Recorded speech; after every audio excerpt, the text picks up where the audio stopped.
아가씨, 어머니는 저희가 알아서 잘 모실 거니까 걱정 마세요. 그리고 장남인 오빠가 알아서 한다는데 왜 나서서 집안의 분란을 일으키는지 모르겠네요. 지금 재산이 탐나서 시비를 거는 건가요? 출가 외에는 신경 끄고 아가씨는 시댁에서나 잘하세요. 딸도 자식인데 신경을 끄라는 게 무슨 말이에요? 오빠랑 다 이야기된 거 맞아요?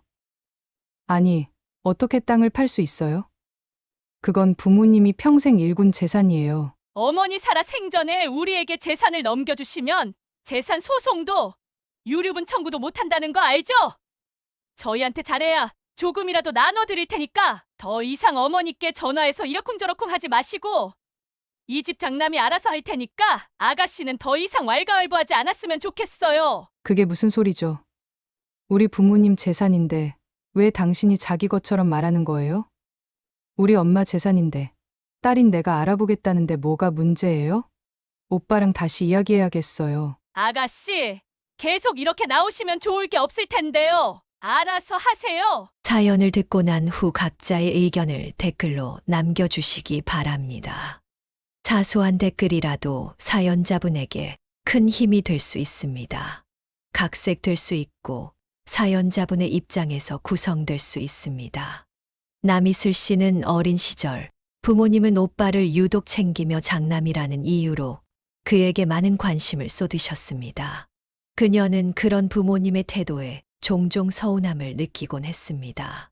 특히나 가족이 함께 식사할 때 맛있는 고기 반찬이 나오면 그 서운함은 더 크게 다가왔습니다.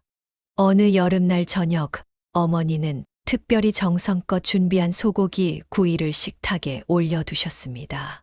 오랜만에 나온 소고기라 이슬 씨는 기대에 찬 눈빛으로 고기를 바라보았습니다. 그녀는 먼저 고기 한 점을 집고 싶었지만 순간 어머니가 먼저 집어 오빠의 접시에 고기를 놓아주는 것을 보고 멈춰야 했습니다. 장남이니 많이 먹어라.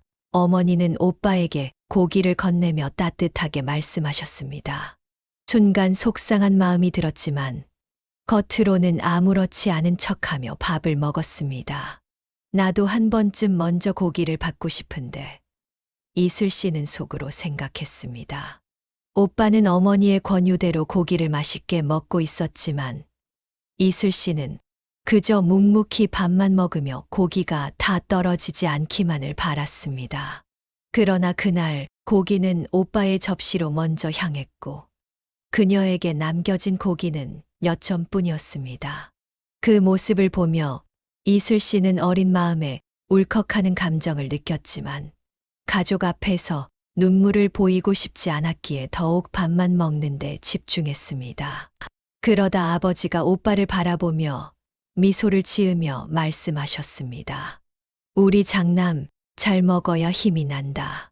이슬 씨는 그 말을 들으며 오빠가 먼저라는 말을 당연하게 받아들이는 가족들의 태도에 작은 상처가 쌓여가는 것을 느꼈습니다.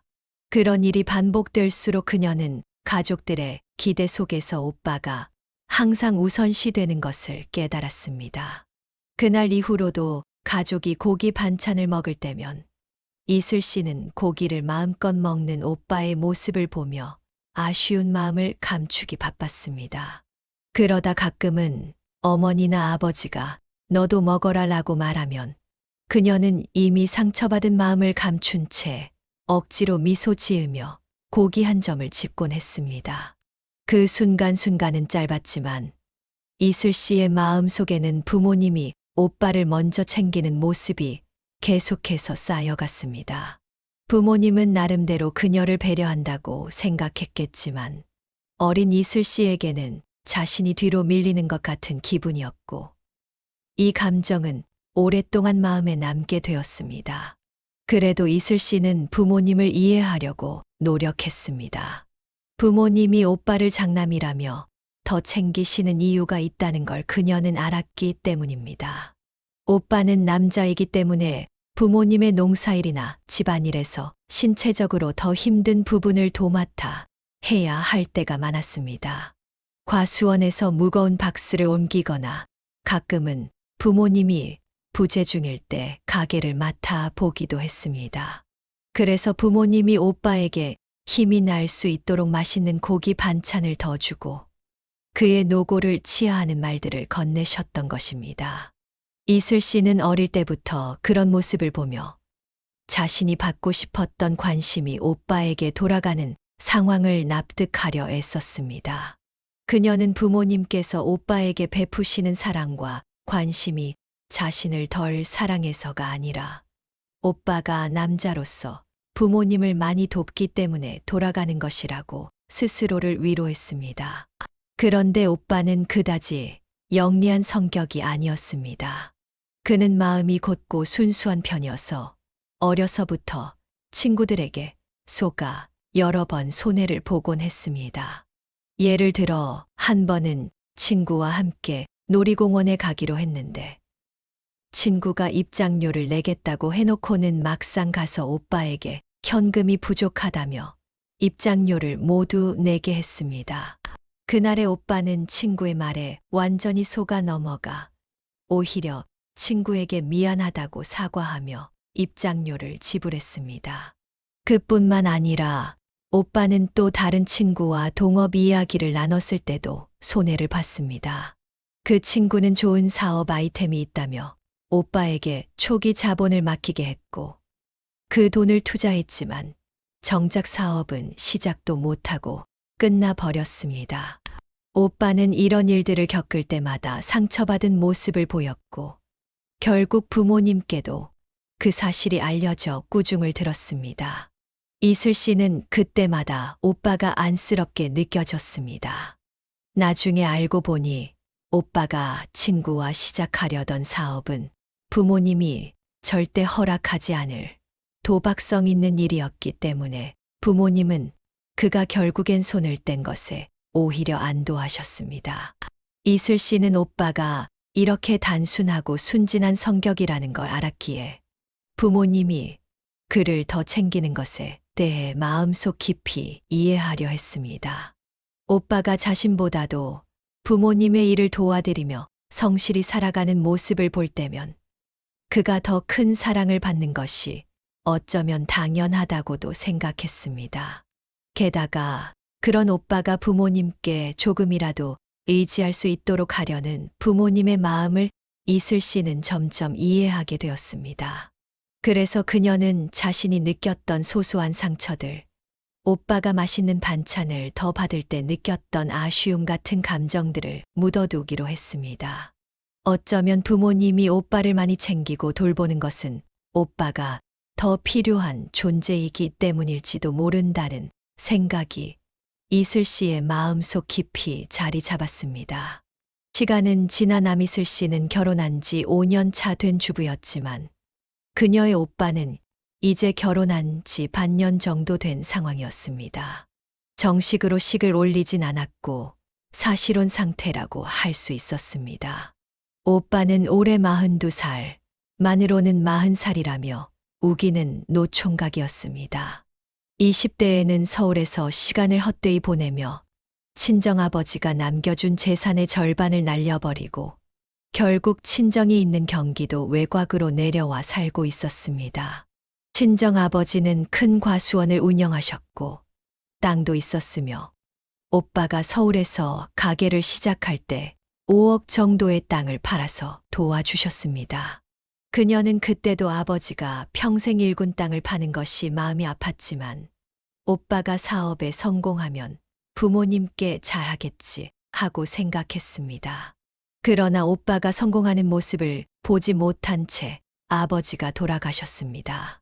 그 후 친정오빠는 아버지가 준 돈을 모두 날린 후 3년 만에 무일푼으로 친정으로 내려왔습니다.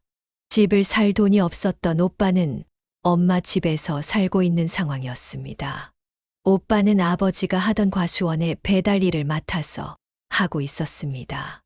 어릴 때부터 해온 일이라 그에 익숙했고 과수원에서 일하는 분들 역시 아버지와 아는 사이여서 오빠는 배달에만 집중하며 일을 이어갔습니다. 그렇게 일을 하던 어느 날 오빠는 몸살로 내과에 갔다가 올케가 될 사람을 만나게 되었습니다. 그녀의 친정오빠는 순하고 잘 속내는 타입이었습니다. 그래서인지 결혼 사기를 당할 뻔한 적도 있었습니다. 하지만 그때는 그녀와 엄마가 미리 알아내어 잘 넘어갔지만 오빠는 그 일로 마음의 상처를 입고 결혼에 마음을 접었습니다. 그러던 중 3년 만에 마음에 드는 사람을 만나 연애를 시작한다고 하니 걱정이 되었습니다. 어느 날 오빠에게 전화가 걸려왔고 요즘 여자들은 어떤 선물을 좋아하는지 물어보았습니다. 시골에는 좋은 제품이 없으니 근처 백화점에 가서 사다가 택배로 보내줄 수 있겠어? 당시 친정오빠는 2달 전부터 그 여자가 마음에 들어 계속 대시하는 중이었습니다. 나 영윤 씨가 진짜 마음에 들거든. 그 사람도 서울에서 상처받고 아는 언니 병원에서 일하는 사람이야. 나보다 어리긴 한데 정말 나에게 잘 웃어주고 언제나 좋은 말만 해줘. 요즘 여자들은 뭘 좋아하지? 그녀는 물었습니다. 그분이 뭐 하는 사람이고 몇 살인데? 또 꽃뱀 같은 스타일은 아니야? 정말 걱정이 돼서 그래. 오빠는 말했습니다. 아니야, 집에서 노는 사람 아니고 직장도 있어. 내가 다니는 내과 간호사야. 그리고 나이는 나보다 어려. 그래서 그게 좀 걱정이긴 한데 나도 어디 나가면 너 동생으로 보이잖아. 그러니 괜찮겠지. 오빠보다 10살이나 어리니까 너보다도 6살 어리겠네. 그녀는 10살 어린 여자분이 왜 오빠를 만나는지 의아해하며 오빠 혼자 짝사랑하다가 흐지부지 될 거라고 예상했습니다. 하지만 며칠 후 엄마가 전화로 오빠와 그 여자분이 영화도 보고 밥도 함께 먹었다고 전했습니다. 그래서 그녀는 다음 주 주말에 내려가 직접 만나봐야겠다고 생각했습니다. 엄마는 은근히 오빠가 연애를 하니 안심한 듯 했습니다. 나는 영훈이가 이제라도 좋은 처자를 만나 자리 잡았으면 좋겠어. 다행히 그 아가씨도 서울보다 여기가 좋다고 하더라. 그리고 동네 아줌마들한테도 싹싹해서 다들 그 아가씨를 칭찬해. 그녀는 물었습니다. 엄마, 그런데 10살 어린 그 여자분이 왜 오빠를 만나? 서울에서 왔으면 그 나이 또래 남자들도 많았을 텐데. 오빠 혼자 연애한다고 생각하는 건 아니야. 괜히 오빠만 상처받고 끝날까봐 걱정이야. 엄마는 말했습니다. 아니야. 동네 사람들도 둘이 연애하냐고 물어볼 만큼 데이트도 많이 하더라. 너희 오빠 요즘 집에도 잘 안 들어와. 엄마는 이대로 자리 잡았으면 좋겠는데 내가 먼저 한번 만나봐. 그렇게 그녀는 다음 주말이 되기를 기다렸습니다. 그녀는 아이들을 엄마에게 맡기고 오빠와 그의 여자친구를 만나러 갔습니다. 그녀는 정말 궁금했습니다. 서울에서 왜 내려왔는지, 혹시 오빠가 물질적으로 공세를 해서 마음을 연 건 아닌지 알고 싶었기 때문입니다. 카페에서 처음 본 순간 그녀는 10살 차이가 확 느껴졌습니다. 오빠는 42살이었고 그 아가씨는 32살이었으니 당연히 차이가 날 수밖에 없었죠.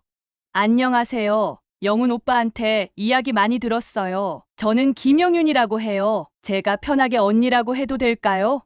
저희 자주 볼 사이니까 잘 지내봐요. 아, 그러세요. 저도 반가워요. 우리 오빠가 혼자 짝사랑하고 있는 줄 알았는데 이렇게 소개까지 해주는 사이가 될 줄은 몰랐네요. 그녀는 이렇게 첫 인사를 나누며 그들의 관계를 조금씩 이해해 가기 시작했습니다.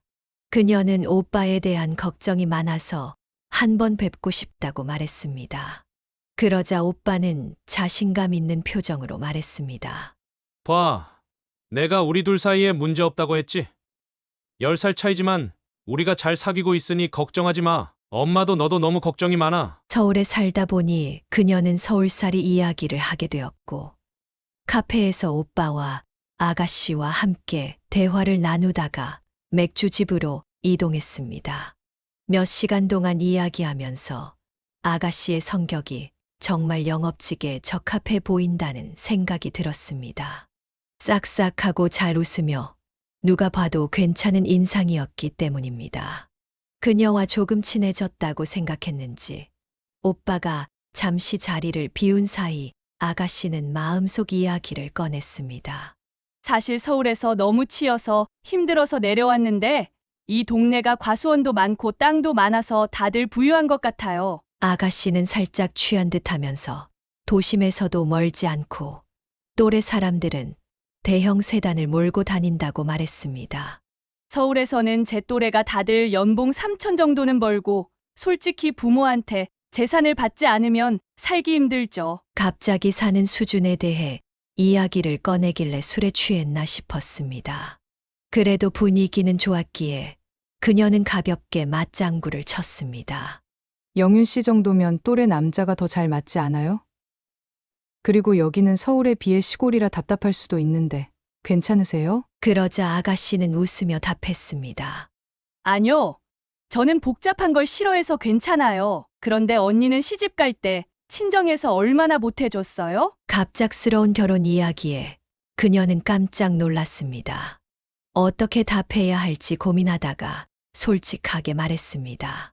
나 결혼할 때 친정 도움 없이 했어요. 성인이니까 왜 부모한테 돈 받아서 결혼을 해야 하나 싶더라고요. 엄마가 가전은 사주셨지만 다른 건 다 신랑이랑 내가 모은 돈으로 시작했어요. 부모님 돈은 부모님 돈이니까요. 그녀가 그렇게 설명했지만 아가씨는 실실 웃으며 말했습니다.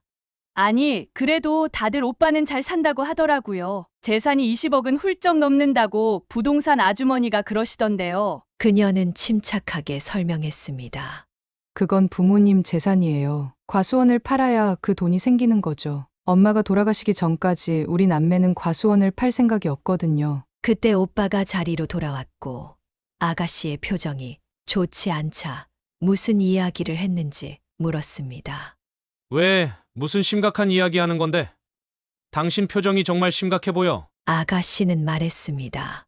아, 나 결혼할 때 엄마랑 아빠가 돈 줬냐고 물어보길래 엄마가 가전만 사주시고 나머진 다 우리 돈으로 시작했다고 얘기했어. 오빠도 덧붙였습니다.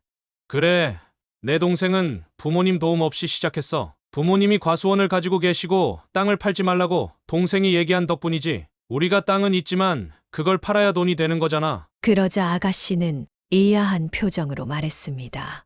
아, 부동산 사장님이 오빠 집에 20억 넘게 있다는 얘기를 해서 저는 현금으로 그 정도 들고 계신 줄 알았어요. 오빠도 도움 없이 결혼할 생각이에요. 그녀는 설명했습니다. 과수원에서 나오는 수입도 있지만 땅을 팔아야 현금이 생기죠. 그리고 엄마가 팔길 원하지 않으셔서 그건 묶여있는 돈이에요. 이야기를 나눌수록 아가씨의 표정은 점점 굳어져 갔습니다.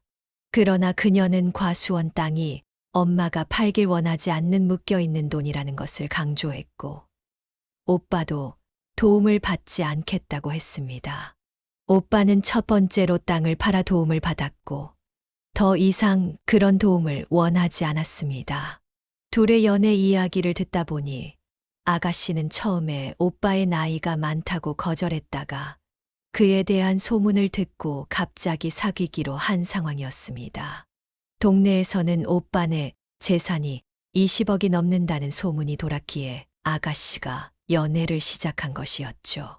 그녀가 친정 도움 없이 시작했다고 말하자 아가씨의 표정이 좋지 않았던 겁니다. 아가씨는 돈이 많은 남자라고 생각해 연애를 시작한 것 같았고 오빠는 그녀의 마음을 잡기 위해 비싼 선물을 사준 듯 했습니다. 오빠는 아가씨를 많이 좋아하다 보니 맞춰주고 싶었겠지만 그렇다고 아버지가 평생 일군 과수원을 팔 수 없다는 생각이었던 것 같습니다. 그렇게 헤어지고 나서 그녀는 아가씨가 돈 때문에 오빠와 결혼하지 않을 거라고 생각했지만 그녀의 예상과 달리 만난 지 6개월 만에 결혼을 하겠다고 했습니다. 그녀는 이 소식도 엄마를 통해 들었습니다. 다음 달에 우선 간단하게 결혼식을 한대. 영윤이 쪽의 지인들이 별로 없어서 마을 잔치처럼 하려나 봐. 너희 오빠도 나이가 있으니 예식장에서 하고 싶은 생각이 없대. 그녀는 충격을 받으며 말했습니다. 아니, 무슨 결혼을 만난 지 반년도 채 되지 않았는데 한다는 거야? 적어도 1년은 만나보고 결혼해야지. 오빠는 도대체 무슨 생각이래? 결혼을 해보니 시댁이라는 곳이 절대 편할 수가 없는 곳인데. 아가씨는 결혼식도 하기 전에 시댁에서 살겠다고 했습니다. 그녀의 친정집은 100평 정도 되는 2층 집이었고 반면 아가씨의 집은 좁은 원룸이었기에 그런 결정을 내린 것 같았습니다. 그녀의 아버지는 돌아가시기 전에 엄마가 혼자 살 수 있도록 3년 전에 집을 펜션급으로 리모델링했습니다. 그러나 결혼하기도 전에 시댁에서 함께 살겠다는 올케의 이야기는 그녀에게 이해가 되지 않았습니다. 시댁에서 함께 사는 것은 결코 편한 자리가 아니기 때문입니다. 더군다나 올케는 겉으로 보기에는 여우 같은 외모였지만 엄마에게는 애교가 많아 엄마가 딸보다 낫다고 할 정도였습니다. 요즘 내가 영윤이 때문에 요리할 맛이 난다니까. 너희 오빠나 너나 내가 음식 해줘도 칭찬을 하지 않는데 영윤이는 매일 어머니 음식이 세상에서 제일 맛있다면서 내가 싸준 도시락을 들고 출근해. 바깥 음식이 맛이 없다고 하거든. 엄마는 그렇게 살갑게 다가오는 예비 올케를 딸처럼 생각하셨습니다. 오빠도 그녀도 필요한 말 외에는 잘하지 않는 성격이었지만 올케는 애교도 많고 엄마의 말에 살살 웃으며 비위를 잘 맞추는 성격이었습니다. 올케는 친정엄마가 일찍 돌아가셨다고 말하며 그녀의 엄마를 친정엄마로 여기고 잘 지내고 싶다고 했습니다. 저는 시어머니라고 생각 안 하고 엄마라고 생각하고 살고 싶어서 결혼을 결심했어요. 잘 부탁드려요. 제가 나이는 어리지만 오빠랑 어머니랑 잘 살아볼게요. 그녀는 그렇게 말해주는 올케가 고맙게 느껴졌습니다.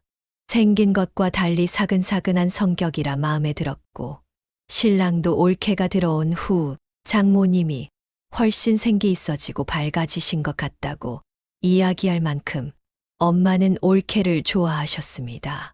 사실 엄마는 평생 일을 하며 살아오셨습니다. 농사나 과수원을 하는 며느리들은 대부분 그렇듯이 늘 일이 많았습니다. 게다가 엄마는 학교를 다니지 못해 한자나 어려운 글은 잘 모르셨고 대개 모든 계산이나 중요한 일은 아빠가 처리하셨습니다. 엄마는 어릴 때 시골에서도 전기도 들어오지 않는 곳에서 자라셨고 위로 오빠가 셋이나 있어서 학교에 다닐 형편이 안 되었다고 하셨습니다. 그래서 글도 잘 모르셨고 친정아버지를 만나 결혼한 이후로는 이 동네를 벗어난 적이 없었습니다. 환갑 즈음에 남들이 해외여행을 가는 것을 부러워하기도 했지만 돈을 아낀다는 이유로 해외는커녕 국내 여행도 거의 가지 않았습니다. 옷도 한 번 사면 구멍이 날 때까지 입으시고 카페에서 커피 한 잔을 사 마시는 것조차 돈이 아까워 안 하시던 분이었습니다. 그만큼 엄마는 자신을 위해 돈을 사용해 본 적이 거의 없으셨습니다. 다가오는 명절에 아버지 제사를 마치고 오빠는 친정엄마를 모시고 온천 여행을 갈 계획이라고 했습니다. 이번 명절에 온천 여행 예약했으니까 친정에 오지 말고 엄마 걱정하지도 말고 너도 가족끼리 여행을 가든가 해. 다음 명절에는 같이 가든가 하자. 방 하나 예약해서 이번에는 같이 못 갈 것 같네. 오빠가 잘 생각했네. 엄마가 한평생 리조트 한번 못 가보셨는데 올케랑 오빠가 신경 많이 썼네. 고마워. 사실 엄마와 아빠는 과수원을 하느라 국내 여행조차 잘 다녀보시지 않았습니다. 며느리 입장에서 시어머니와 온천을 가는 것이 쉽지 않음을 알기에 그녀는 고마운 마음으로 올케에게 문자를 보냈습니다. 우리 엄마 챙겨줘서 고마워. 다음번에 만나면 좋은 선물 하나 사서 갈게. 올케는 곧 답장했습니다. 시어머니라 생각 안 하고 친정엄마라 생각하고 여행 다녀올게요. 걱정하지 마세요. 며칠 후 엄마와 통화할 때도 엄마는 즐거운 목소리로 말씀하셨습니다. 요즘은 온천이 이렇게 좋은 줄 몰랐어. 방도 정말 좋고 창문을 열면 바다도 보이더라고. 우리 며느리가 내일은 댁에 사준다고 해서 이렇게 명절이 즐거운 적은 처음이야. 엄마는 정말 즐거워하셨고 온천과 올케에 대한 칭찬을 멈추지 않으셨습니다. 그녀는 한평생 속만 썩인 오빠가 드디어 정신을 차리고 엄마에게 잘하는가 싶어 마음이 놓였습니다.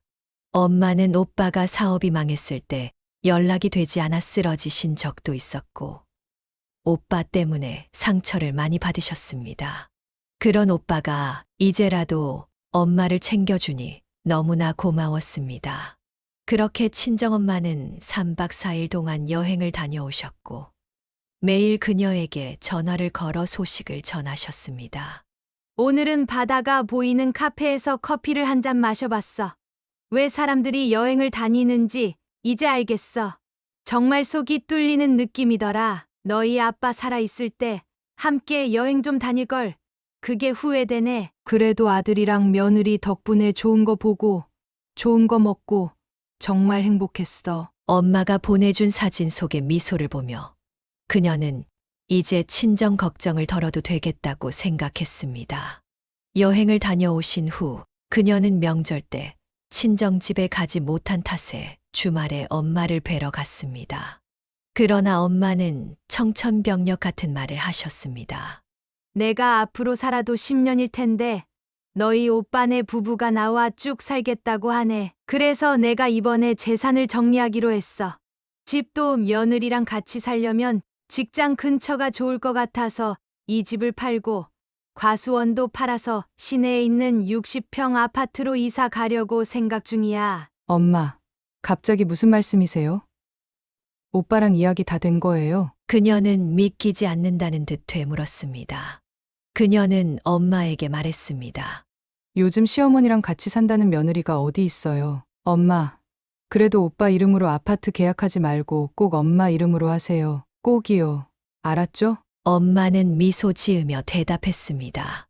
엄마가 알아서 할게. 걱정하지 마. 엄마도 부동산 아줌마랑 친한 거 알잖아. 비록 초등학교밖에 안 나왔지만 주변 인맥이 많으니 걱정 말라고. 그래도 너희 오빠가 이제 마음 잡은 것 같아서 그게 참 좋다. 그래도 재산 문제는 꼭 저랑 의논해요. 엄마한테 안 물려줘도 되는데 엄마랑 아빠가 평생 고생해서 일군 과수원이잖아요. 팔더라도 제 값에 팔아야 하고 아빠가 엄마 이름으로 해두면서 절대 자식 이름으로 옮기지 말라고 하셨잖아요. 엄마가 알아서 한다니까. 너희 오빠네가 다음 달에 제주도로 데려가 준다고 해서 벌써부터 기대 중이야. 너희 아빠랑 살 때는 과수원 일이 너무 힘들어서 어디 가볼 생각도 못 했거든. 이제는 혼자서 가기도 그렇고 애들이 이렇게 신경 써주니까 얼마나 좋은지 몰라. 그녀는 그런 엄마의 태도에 속이 상했습니다.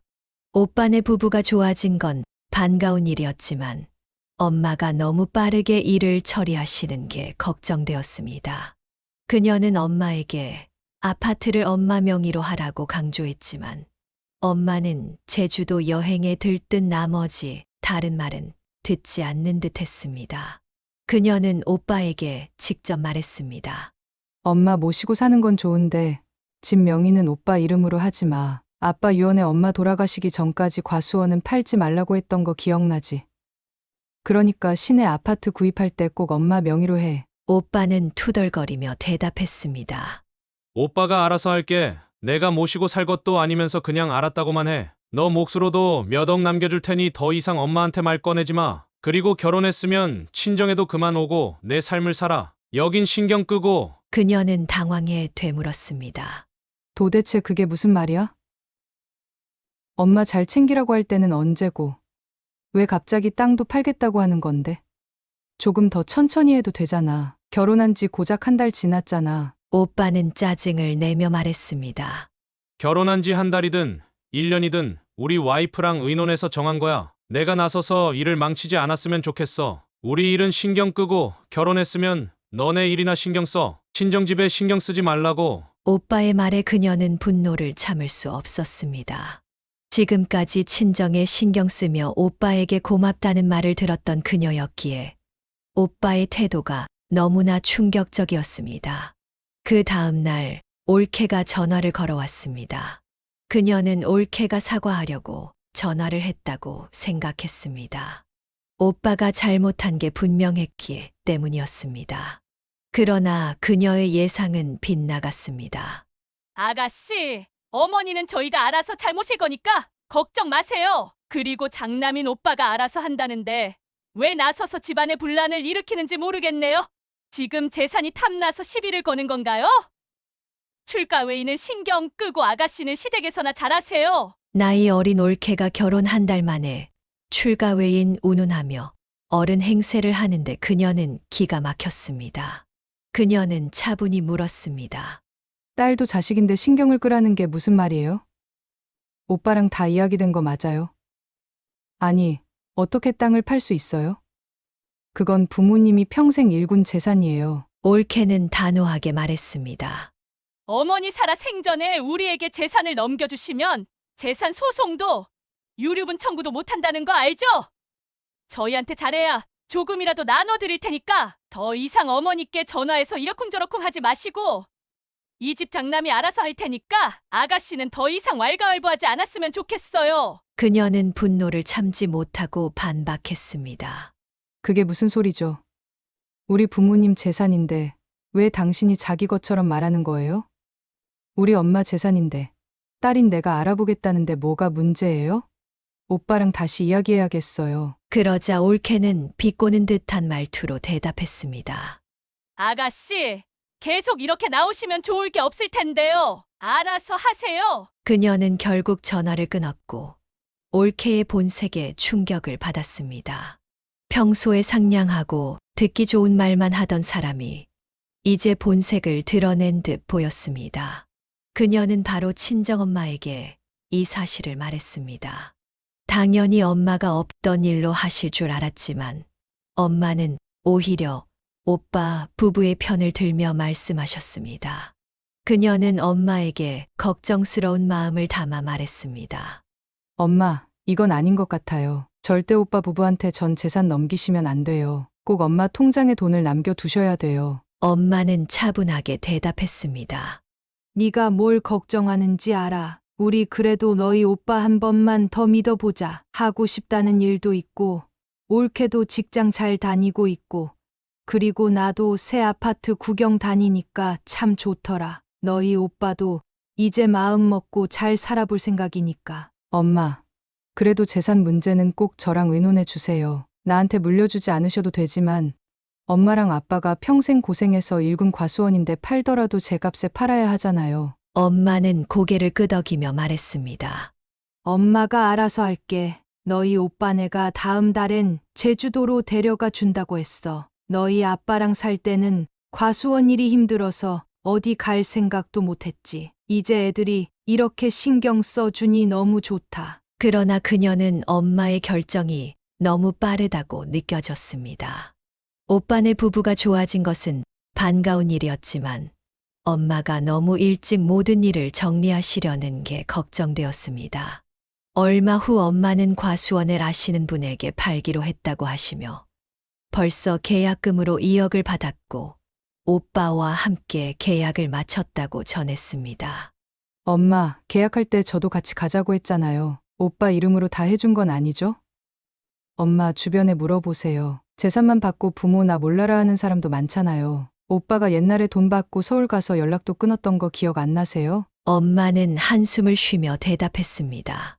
그때는 너희 오빠가 젊고 총각이었지만 이제는 결혼도 하고 참한 며느리도 데리고 왔으니 다르겠지. 엄마도 혼자 외롭게 사는 것보단 너희 오빠네 부부랑 여행도 다니며 살고 싶어. 너무 걱정하지 마라. 엄마는 이미 과수원을 정리했고 계약금 2억을 오빠에게 이체했다고 말했습니다. 오빠가 이사할 집을 알아본다고 했기 때문이었습니다. 그녀는 친정에 찾아가 오빠와 올케에게 따지기 시작했습니다. 그러자 올케는 반말로 대응하며 비웃더니 집을 나가 버렸습니다. 그런데 올케는 오빠 앞에서는 눈물을 흘리며 불쌍한 척을 했습니다. 나 이렇게는 못 살겠어. 왜 나를 꽃뱀 취급하는 건데. 얘가 여태 어머니께 얼마나 잘했는데 내 앞으로 재산을 넘겨달라는 것도 아니고 자기 앞으로 넘겨달라는 건데 왜 나를 무시하고 이상한 사람 취급하냐고. 오빠는 그녀에게 화를 내며 말했습니다.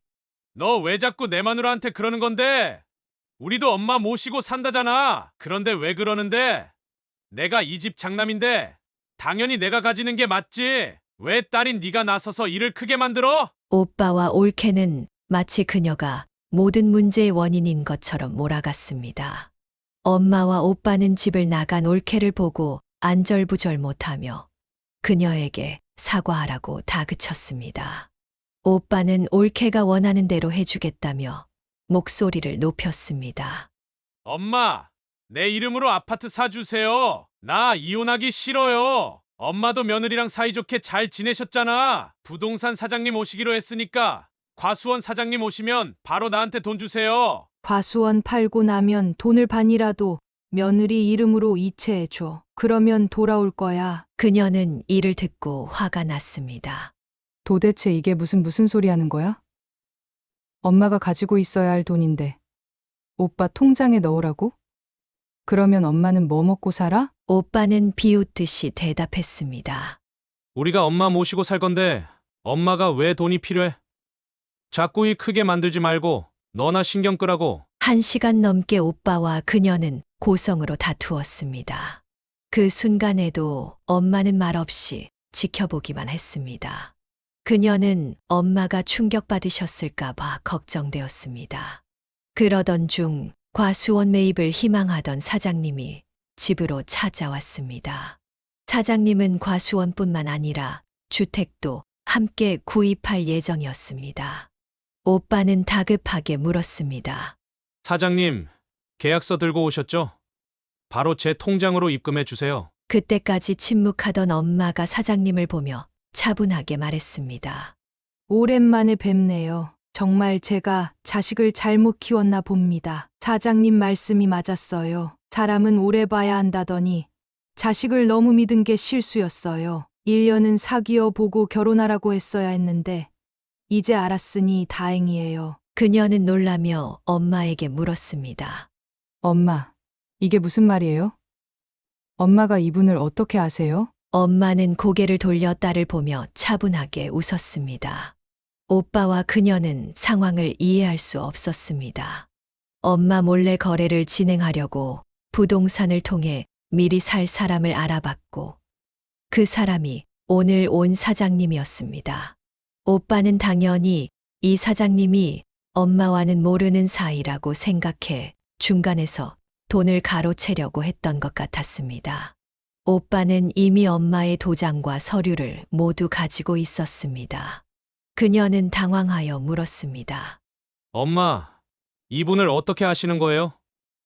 제가 혼자 계약하러 갔고 계약금도 제가 받았는데 이분이 동네 분도 아니잖아요. 그때 사장님이 말했습니다. 형수님, 제가 부동산 하면서 이런 경우를 많이 봤어요. 그래서 꼭 다시 한번 생각해 보시라고 했잖아요.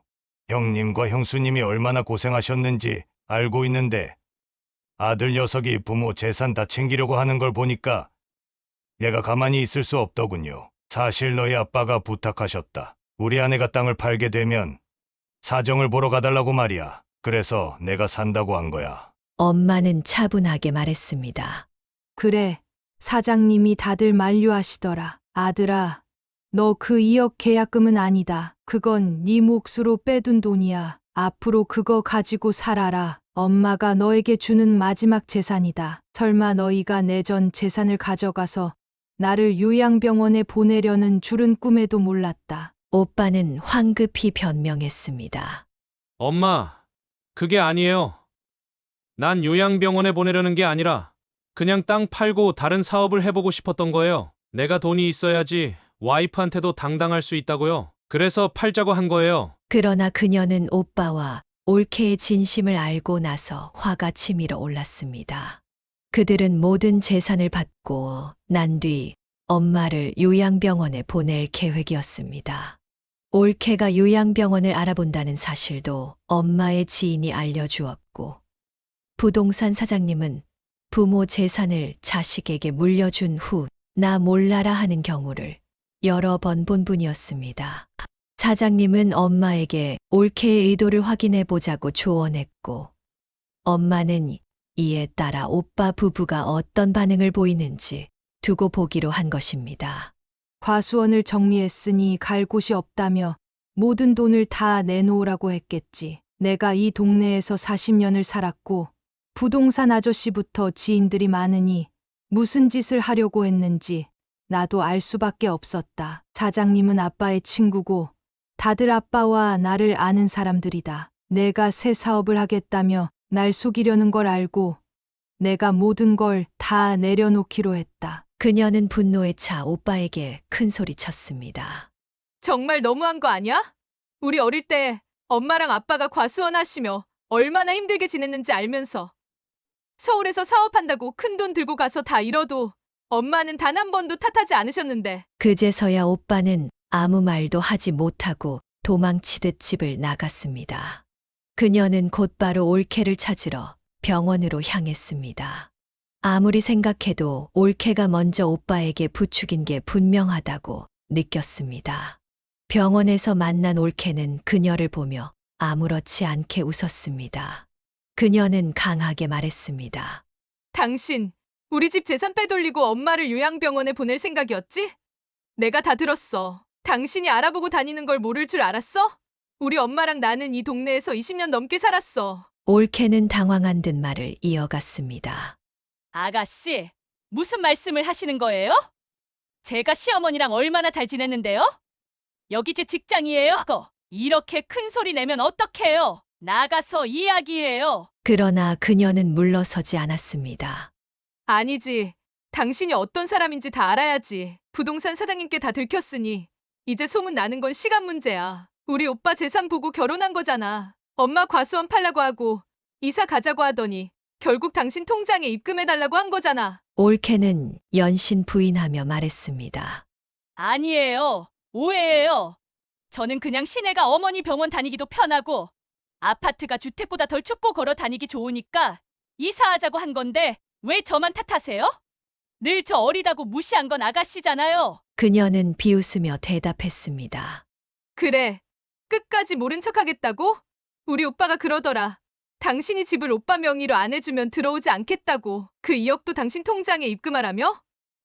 근데 그 돈 한 푼도 못 받을 거야. 아직 입금 전이거든. 올케의 표정은 순식간에 일그러졌습니다.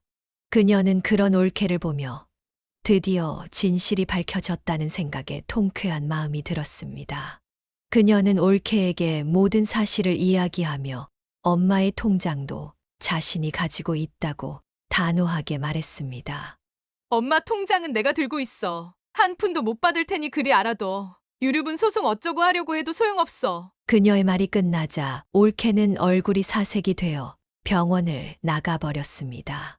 사건 이후로 오빠는 올케가 원래 살던 원룸으로 들어갔지만 그들 사이에는 매일같이 싸움이 벌어졌다는 소식을 들었습니다. 그녀는 이곳에서 초중고를 나왔고 근처에 친구들이 많았기에 오빠 소식도 쉽게 접할 수 있었습니다. 엄마는 집을 팔 계획이었기에 이왕이면 그녀의 집 근처로 이사하고 싶다고 말씀하셨습니다. 이제 다른 곳에서 살며 새로운 시작을 해보고 싶고 당분간 오빠 얼굴도 보고 싶지 않다고 하셨습니다. 동네 소문이 다 퍼져 엄마는 밖으로 나가기도 꺼리셨기 때문에 그녀는 엄마에게 도시로 오시라고 권했습니다. 엄마, 우리 신랑도 1년에 반은 출장 다니고 나도 엄마가 가까이 계시면 좋겠어요. 지금 그 동네에서 더 이상 살고 싶지 않으시잖아요. 이제 엄마도 엄마 인생을 즐기며 사세요. 여행도 다녀보셨으니 좋은 것도 아셨고 배우고 싶으셨던 것도 배우면서 즐겁게 사셨으면 좋겠어요. 엄마는 흔쾌히 대답하셨습니다. 그래, 네 말이 맞다. 엄마도 이제 다른 곳에서 공부도 하고 싶고 엄마만의 인생을 살아보고 싶다. 이번 일을 겪고 나서 아들만 믿고 사는 게 얼마나 어리석은 일인지 알게 됐다. 이제부터 엄마도 엄마 인생을 살아볼 거야. 결국 엄마는 그녀의 아파트 단지 옆으로 이사하셨습니다. 그 집은 그녀의 이모 집과도 가까워서 엄마는 안심하고 이사하셨습니다. 한편 오빠와 새언니는 그 사이에도 자주 싸웠고 결국 오빠는 그 집에서 쫓겨나고 말았습니다. 새언니는 동네에서 좋지 않은 소문이 퍼지자 곧바로 이사를 갔다고 들었습니다. 올케는 그녀를 탓하며 자신이 직장을 잃어 다른 지역으로 가야 한다면서 오빠에게 이혼을 요구했다고 합니다. 당신 직업도 별로고 재산도 없으면 내가 당신이랑 왜 살아? 당신 어머니만 안 계셨다면 과수원 팔고 20억 다 내 것이었을 텐데. 나 그거 믿고 당신이랑 결혼한 거야. 그럼 그동안 내가 우리 엄마 재산 다 줄 생각을 했던 게 뭐였어? 우리 그냥 이 결혼 없던 일로 하자. 이젠 부끄러워서 이 동네에서 못 살겠다. 결국 새언니는 오빠에게 재산이 없으면 살기 싫다며 이혼을 통보했습니다. 오빠는 자기가 눈이 멀어 너무 큰 실수를 했다며 그녀에게 사과했습니다. 미안해. 정말 한순간 눈이 멀었어. 엄마 앞에서 다시는 재산 욕심 부리지 않겠다고 약속할게. 이후 오빠는 엄마와 그녀 앞에서 재산에 대해 더 이상 욕심 부리지 않겠다고 서약하고 직접 문서를 남겼습니다. 그는 막노동을 하며 생계를 이어가기 시작했습니다. 엄마는 오빠에게 재산을 물려주지 않겠다고 단호하게 말씀하셨고, 오빠는 그 결과를 받아들였습니다. 사건이 마무리된 후 엄마는 한글 학원을 다니며 검정고시를 준비하셨고, 노인대학에도 다니며 평소 배우고 싶었던 것들을 하나씩 배워가셨습니다. 엄마는 점점 더 밝아지고 행복해지셨습니다. 그녀는 엄마가 편하게 살기를 바라며 함께 시간을 보내고자 노력했습니다. 엄마는 이제 자식에게 의존하지 않고 자신만의 삶을 즐기셨습니다. 어느 날 엄마는 그녀를 데리고 명품 매장에 가서 가방을 하나 사주며 환하게 웃으셨습니다. 죽기 전에 남들이 자랑하는 명품 가방 하나쯤은 가져보고 싶었어. 이렇게 보니 참 예쁘네. 그녀는 처음으로 엄마가 이런 브랜드를 알고 있다는 것, 또 갖고 싶어 하셨다는 것을 알게 되었습니다. 엄마는 이제는 더 이상 아끼기만 하는 삶이 아니라 즐기며 사는 삶을 선택하셨습니다. 엄마의 그런 모습이 그녀에게도 큰 위안이 되었고, 그녀는 엄마가 행복하시길 바라며 그 곁을 지켰습니다. 사연을 듣고 댓글을 남겨주시기 바랍니다. 사소한 의견일지라도 사연자분에게는 큰 힘이 됩니다. 노골적인 악성 댓글은 사연자분에게 상처가 될 수 있으니 삼가주시기 바랍니다.